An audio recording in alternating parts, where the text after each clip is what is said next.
ওম নমো ভগবতে বাসুদেবায়। জয় শ্রীকৃষ্ণ। রাধে রাধে। নমস্কার বন্ধুরা, আজ 14ই পৌষ 30শে ডিসেম্বর মঙ্গলবার। স্মার্ত মতে বা গোস্বামী মতে আজকের দিনই পালিত হচ্ছে পুত্রদা একাদশীর ব্রত। যদিও গৌড়ীয় বৈষ্ণব মতে এই তিথি আগামীকাল বুধবার দিন পালন করা যাবে। পুত্রদা একাদশী বছরে দুবার পালন করা হয়, একটি শ্রাবণ মাসে এবং অন্যটি পৌষ মাসের শুক্লপক্ষে। একাদশী নাম থেকেই বোঝা যায় যে এই ব্রতের পূর্ণ প্রভাব পুত্র দান করে, তাই একে পুত্রদা নামে অভিহিত করা হয়েছে। হিন্দু দম্পতিরা সন্তানের কামনায় বা বলা যায় পুত্র সন্তান লাভের কামনায় এই একাদশী অত্যন্ত নিষ্ঠার সাথে পালন করে থাকেন। তাই প্রিয় ভক্তবৃন্দ, আপনারা সকলেই এই একাদশী ভগবান বিষ্ণুর প্রীতি সম্পাদনের জন্য অবশ্যই পালন করুন। এর আগের ভিডিওতে আপনাদের জানিয়েছিলাম কিভাবে একাদশীর ব্রত বাড়িতে পালন করবেন সেই বিষয়ে। আজ এই ভিডিওতে আমরা শ্রবণ করব পুত্রদা একাদশীর ব্রতকথা। এছাড়া ব্রতকথার শেষে আমরা জানব আজকের দিনে যারা উপবাস করছেন তারা পারণ ক্রিয়া কখন এবং কিভাবে করবেন। এর পাশাপাশি পারণ মন্ত্র, সংকল্প মন্ত্র, তুলসীতে জলদান এবং অন্যান্য কিছু গুরুত্বপূর্ণ তথ্যও জেনে নেব। যদি কোনো কারণে আজকের দিনে আপনি ব্রত রাখতে নাও পারেন, দিনে যে কোনো সময় এই ব্রত কথাটি একবার শ্রবণ করে আজ সন্ধ্যায় ভগবান বিষ্ণুর উদ্দেশ্যে একটি প্রদীপ অবশ্যই প্রজ্বলন করবেন। মনে করা হয় এই প্রক্রিয়াটি করলেও ব্রতের পূর্ণ ফল অনেকাংশে লাভ হয়ে থাকে। তাহলে শুরু করছি পৌষ মাসের শুক্লপক্ষের পুত্রদা একাদশীর ব্রতকথা। জয় শ্রীকৃষ্ণ। রাধে রাধে। যুধিষ্ঠির মহারাজ শ্রীকৃষ্ণকে জিজ্ঞাসা করলেন, হে শ্রীকৃষ্ণ, পৌষ মাসের শুক্লপক্ষের একাদশীর নাম কি, বিধি বা কি, কোন দেবতা ওই দিনে পূজিত হন এবং আপনি কার প্রতি সন্তুষ্ট হয়ে সেই ব্রতের ফল প্রদান করেছিলেন, কৃপা করে আমাকে সবিস্তারে বলুন। শ্রীকৃষ্ণ বললেন, হে মহারাজ, এই একাদশী পুত্রদা নামে প্রসিদ্ধ। সর্বপাপ বিনাশিনী ও কামদা এই একাদশীর অধিষ্ঠাত্রী দেবতা হলেন সিদ্ধিদাতা নারায়ণ। ত্রিলোকে এর মতো শ্রেষ্ঠ ব্রত আর নেই। এই ব্রতকারীকে নারায়ণ বিদ্বান ও যশস্বী করে তোলেন। এখন আমার কাছে ব্রতের মাহাত্ম্য শ্রবণ করুন। ভদ্রাবতী পুরীতে সুকেতুমার নামে এক রাজা ছিলেন।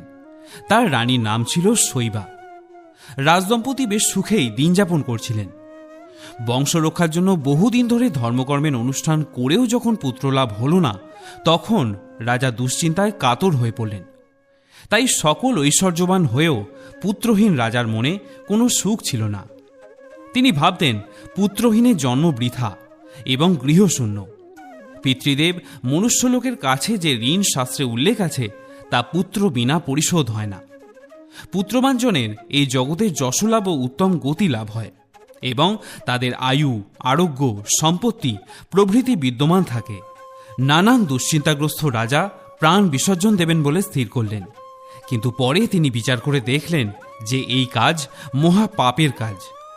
এর ফলে কেবল দেহের বিনাশ মাত্র হবে, কিন্তু আমার পুত্রহীনতার দুর্ভাগ্য দূর হবে না। তারপর একদিন রাজা নিবিড় বনে গমন করলেন। বন ভ্রমণ করতে করতে দ্বীপ্রহর অতিক্রান্ত হয়ে গেল। তখন রাজা ক্ষুধা তৃষ্ণায় অত্যন্ত কাতর হয়ে পড়লেন। এদিক ওদিক জলের অনুসন্ধান করতে লাগলেন। তিনি চক্রবাক, রাজহংস এবং নানা রকম মাছে পরিপূর্ণ একটি মনোরম সরোবর দেখতে পেলেন। সরোবরের কাছে মুনিদের একটি আশ্রম ছিল। তিনি সেখানে গিয়ে উপস্থিত হলেন। সরোবরের তীরে মুনিগণ বেদ পাঠ করছিলেন। মুনিবৃন্দের শ্রীচরণে তিনি দণ্ডবৎ প্রণাম নিবেদন করলেন। মুনিগণ রাজাকে বললেন, হে মহারাজ, আমরা আপনার প্রতি প্রসন্ন হয়েছি। আপনার কি প্রার্থনা বলুন। রাজা বললেন, আপনারা কে এবং কি জন্যই বা এখানে সমবেত হয়েছেন। মুনিগণ বললেন, হে মহারাজ, আমরা বিশ্বদেব নামে প্রসিদ্ধ। এই সরোবরে স্নান করতে এসেছি। আজ থেকে 5 দিন পরেই মাঘ মাস আরম্ভ হবে। আজ পুত্রদা একাদশী তিথি। পুত্র দান করে বলেই এই একাদশীর নাম পুত্রদা। তাদের কথা শুনে রাজা বললেন, হে মুনিবৃন্দ, আমি অপুত্রক, তাই পুত্র কামনায় অধীর হয়ে পড়েছি। এখন আপনাদের দেখে আমার হৃদয়ে আশার সঞ্চার হয়েছে। এই দুর্ভাগা পুত্রহীনের প্রতি অনুগ্রহ করে একটি পুত্র প্রদান করুন। এ কথা শুনে মুনিগণ বললেন, হে মহারাজ, আজ সেই পুত্রদা একাদশীর তিথি, তাই এখনই আপনি এই ব্রত পালন করুন। ভগবান শ্রী কেশবের অনুগ্রহে অবশ্যই আপনার পুত্র লাভ হবে। মুনিদের কথা শোনার পর যথাবিধানে রাজা কেবল ফলমূলাদি আহার করে সেই ব্রত অনুষ্ঠান করলেন। দ্বাদশী দিনে উপযুক্ত সময়ে শস্যাদি সহযোগে পারণ সম্পন্ন করলেন। এরপর মুনিদের প্রণাম করে রাজা নিজের গৃহে ফিরে গেলেন। ব্রতের পুণ্য প্রভাবে রাজার যথাসময়ে একটি তেজস্বী পুত্র লাভ হল। কাহিনী শেষ করে শ্রীকৃষ্ণ বললেন, হে মহারাজ যুধিষ্ঠির, এই ব্রত সকলেরই পালন করা কর্তব্য। মানব কল্যাণ কামনায় আপনার কাছে আমি এই ব্রতকথা বর্ণনা করলাম। নিষ্ঠা সহকারে যারা এই পুত্রদা একাদশীর ব্রত পালন করবে তারা পুত নামক নরক থেকে পরিত্রাণ লাভ করবে। আর এই ব্রতকথা শ্রবণ কীর্তনে অগ্নিষ্টম যজ্ঞের ফল পাওয়া যায়। ব্রহ্মাণ্ড পুরাণে এই মাহাত্ম্য বর্ণনা করা হয়েছে। ইতি শ্রী শ্রী পুত্রদা একাদশীর ব্রতকথা সমাপ্ত। শ্রোতা বন্ধুরা, এবারে আসুন জেনে নেওয়া যাক একাদশী এবং পারণ সংক্রান্ত অন্যান্য কিছু গুরুত্বপূর্ণ তথ্য। আজকের দিনে যারা একাদশীর ব্রত উপবাস রাখছেন তারা পারণ সম্পন্ন করবেন আগামীকাল বুধবার সকাল 9:55 মধ্যে। এবারে আসুন জেনে নেওয়া যাক একাদশী এবং পারণ ক্রিয়া কিভাবে সম্পন্ন করতে হবে সেই বিষয়ে। পুত্রদা একাদশী ব্রত পালনের প্রক্রিয়া কেবলমাত্র একদিনের উপবাস নয়, এটি দশমী থেকে দ্বাদশী পর্যন্ত বিস্তৃত একটি শুদ্ধাচার ও ভক্তিপূর্ণ জীবনযাত্রার অংশ। নিষ্ঠা ও ভক্তির সাথে এই ব্রত পালন করলে আশাতীত ফল লাভ হয়ে থাকে। একাদশীর আগের দিন অর্থাৎ দশমীর দিন থেকেই এই একাদশীর ব্রত শুরু হয়ে যায়। দশমীর দিন থেকেই ব্রতের জন্য দেহ ও মনকে প্রস্তুত করতে হয়। কিভাবে? প্রথমত আমিষ খাদ্য বর্জনের মাধ্যমে। দশমী থেকে দ্বাদশী পর্যন্ত এই 3 দিন আমিষ খাদ্য বর্জন করা উচিত।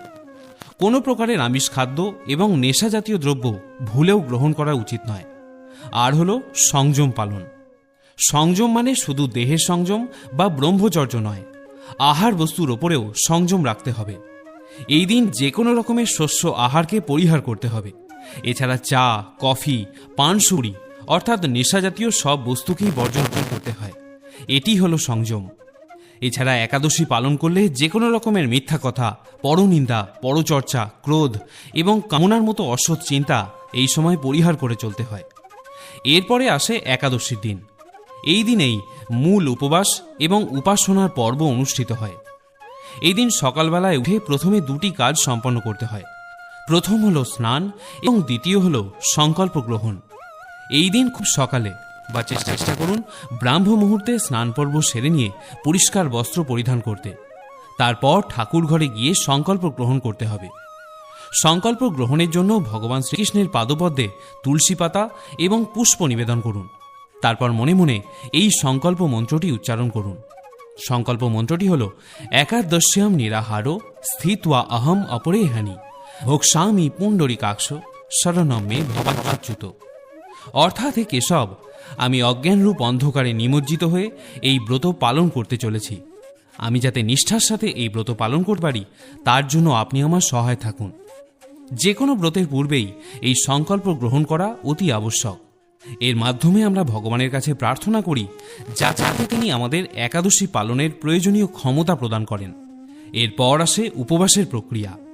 ব্রতকারী নিজের শারীরিক সক্ষমতা অনুযায়ী 3 ধরনের উপবাস পালন করতে পারেন, যার মধ্যে প্রথমটি হল নির্জলা উপবাস। যদি আপনি সমর্থ হন তাহলে অবশ্যই নির্জলা উপবাস পালন করুন। এটি হল ব্রত পালনের সর্বশ্রেষ্ঠ পন্থা।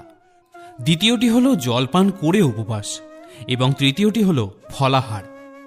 সেক্ষেত্রে আপনি ফল, জল, অনুকল্প প্রসাদ, সবজি ইত্যাদি গ্রহণ করেও এই ব্রত রাখতে পারেন। যারা অসুস্থ বা অতি দুর্বল ব্যক্তি তাদের জন্য এই পন্থাটি কার্যকরী। এতেও ব্রতের পূর্ণ ফল লাভ হয়ে থাকে। এছাড়া একাদশীর দিন ঔষধ বা পথ্যাদি গ্রহণের বিধানও শাস্ত্রে রয়েছে। পুত্রদা একাদশীর দিন ভগবান বিষ্ণুর নারায়ণ রূপকে পুজো করা হয়।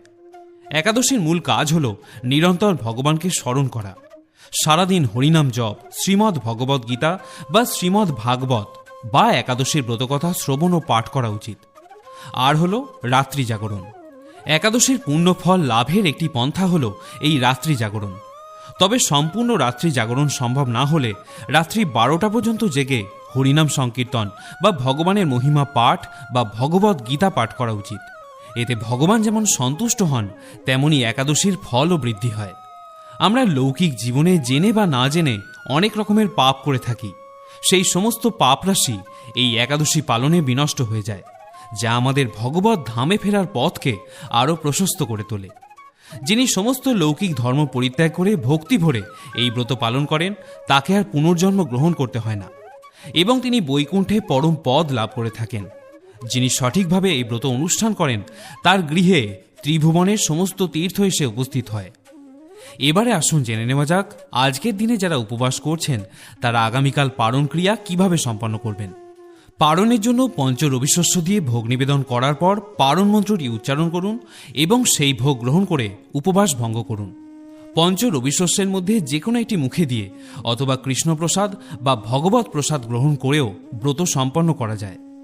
পারণ মন্ত্রটি আপনি এভাবে উচ্চারণ করতে পারেন: ওম অজ্ঞান তিমিরান্ধস্য ব্রতে নানে না কেশব প্রসীদ সুমুখ নাথ জ্ঞান দৃষ্টি প্রদো ভব।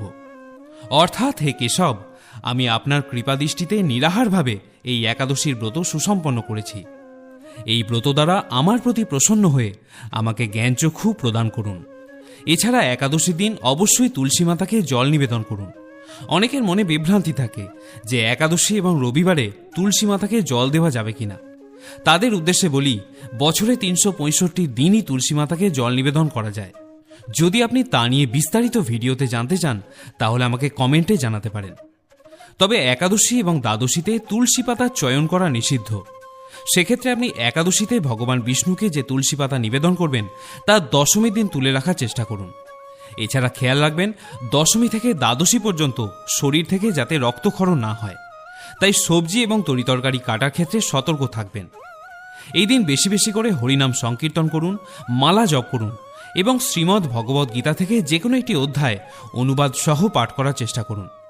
প্রিয় শ্রোতা বন্ধুরা, আজকের এই ভিডিওটি এখানেই শেষ করছি।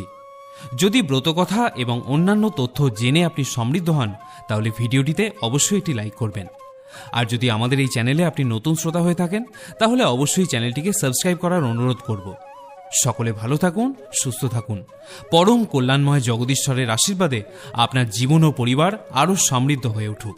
জয় শ্রীকৃষ্ণ। রাধে রাধে।